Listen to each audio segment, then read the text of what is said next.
Hello, we are back today with Chapter 11 of our novel, I Survived the Joplin Tornado 2011. Chapter 11. All at once, the world shattered. The rest of the roof flew off the garage, blew up into thousands of pieces, and was sucked up into the sky. A storm of wood and metal and leaves churned all around them. A lawnmower dropped out of the sky. They were in the middle of the tornado now, caught in the evil, swirling darkness. Dex's ears popped over and over from the pressure. His eyes felt as if they would burst from his skull. He watched in horror as the tornado's chainsaw winds pulverized the garage.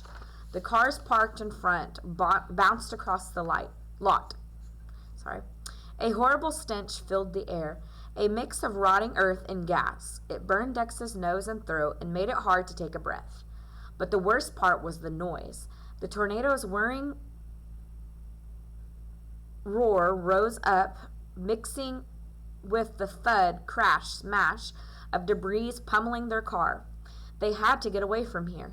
Dex remembered all of the tornado drills at school, rules that had been hammered into him since kindergarten. Stay inside, get away from windows, rush to a basement and or an inside room, cover your head. Dex knew how dangerous it was to be in a car, even an SUV built for storm chasing. A tornado could yank a freight train off its tracks and suck it into the sky. Even a tank was no match for a strong tornado. But where else could they go? Even if there was an underground bomb shelter right in the parking lot, they couldn't get to it. Stepping outside now would be crazy. They might as well run through a spray of machine gun fire and grenades. And then, smash! The window next to Dex shattered, shooting glass across his face. Whoosh! The tornado wind blasted into the car, hot air packed with dirt and rocks and wood and glass. It swirled around Dex, biting into his flesh. Dirt shot into his eyes and up his nose. The wind kept getting stronger until it seemed that there was an enormous animal in the car with them. An invisible beast with strangling tentacles. It wrapped itself around Dex and pulled him out of his seat toward the window. His seatbelt strained, pressing against his neck like a noose, cutting into his skin, and then it snapped, and Dex went flying toward the open window. Dr. Gage gripped Dex's arm so hard that Dex was afraid it would be torn off. He pulled Dex back, refusing to let him fall into the tornado's hungry jaws. With a mighty jerk, Dr. Gage managed to break the grip of the wind and throw Dex to the floor. "Stay down!" Dr. Gage shouted. Dex wedged himself under the dashboard, curling into a tight ball. Roar! The tornado bellowed like a beast whose bloody kill had been snatched away, and now it wanted revenge. With a furious gust, the wind grabbed the car and flipped it onto its side. It's a small picture of Dex and Dr. Gage's arm around Dex's arm. Dex tumbled from his hiding place and smacked against Dr. Gage. The car flipped again, so now they were upside down, and again and again. Each flip threw Dex across the car, slamming his head against the ceiling, bashing his body against the doors, tossing him so he couldn't tell if he was up or down. The tornado seemed to be toying with the car, like a killer cat playing a game with a dying mouse. And now the game was over, and the real terror would begin. The tornado sucked the car off the ground. The metal screeched and groaned. One of the back doors flew open. This is it, Dex thought. The car was going to get sucked into the sky. He and Dr. Gage would be crushed and blown thousands of feet into the clouds. He called out for Mom, for Dad, for Jeremy, but the tornado swallowed his cries. Dex squeezed his eyes shut and prayed. There was an explosion, a blinding light, and then nothing. Chapter 12. Dex felt that he was floating gently, drifting through the air like a feather. It was very dark and quiet. The tornado must have carried him high into the clouds. And then Dex started to spin, faster, faster, faster.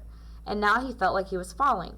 He reached out, grasping frantically, as though he could grab hold of a star or a cloud. Dex's eyes flew open, and he realized that the spinning was only in his mind. He was in Dr. Gage's SUV, crumpled across the back seat. The windows were gone, the airbags had opened, there was a huge hole in the roof. Carefully he moved his arms and legs. He put his hands on his chest, feeling his pounding heart. Was he actually alive?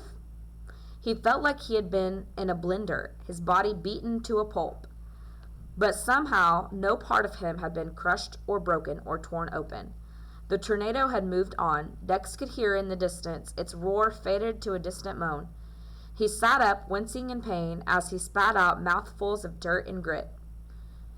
He wiped away the layer of mud and snot and blood covering his face, and slowly the world around him came into focus.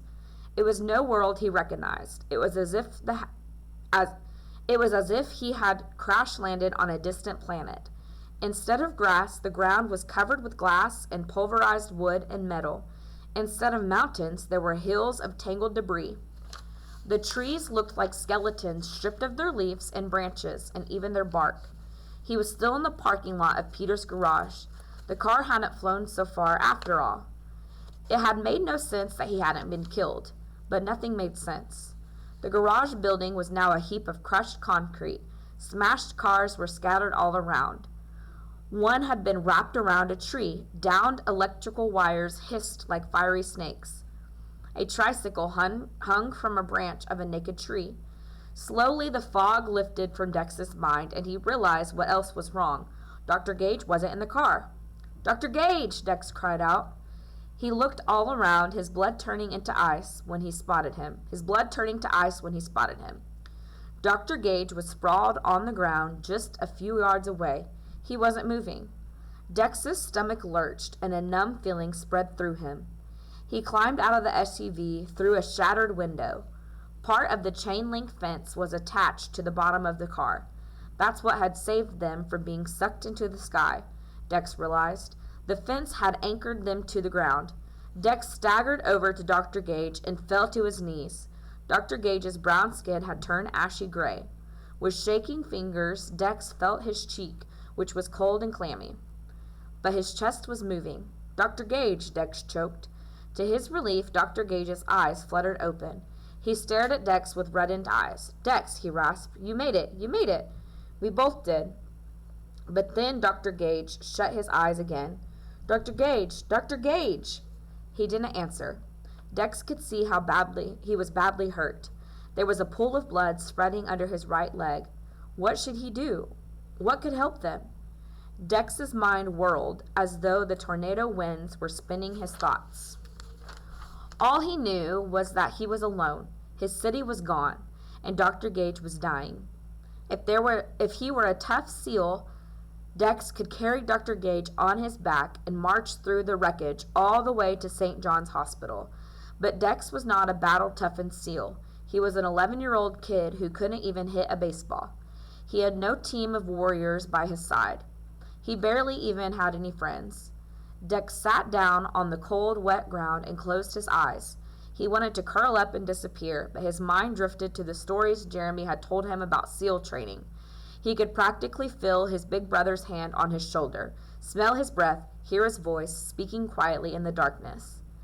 "They barely let you sleep. You're running for miles every day, swimming in that freezing ocean until your body is numb. It's constant pain. Every minute I wanted to quit." "Why do they make it so hard?" Dex had asked.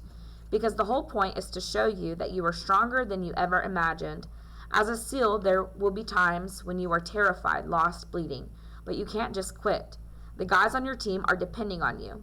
Your country is counting on you. And so no matter how you feel, you need to find the strength to complete your mission." Dex still hadn't really understood, but now, sitting in this wrecked parking lot, it started to dawn on him. No, Dex wasn't a SEAL. He had no golden trident pin, no M16 rifle, no soldiers lined up all around him, but Dex had a mission, to help Dr. Gage. Some strength seeped into his aching body. He stood up and shook off his tears. If Dex didn't do something right now, Dr. Gage was going to die. And that is where we're stopping today.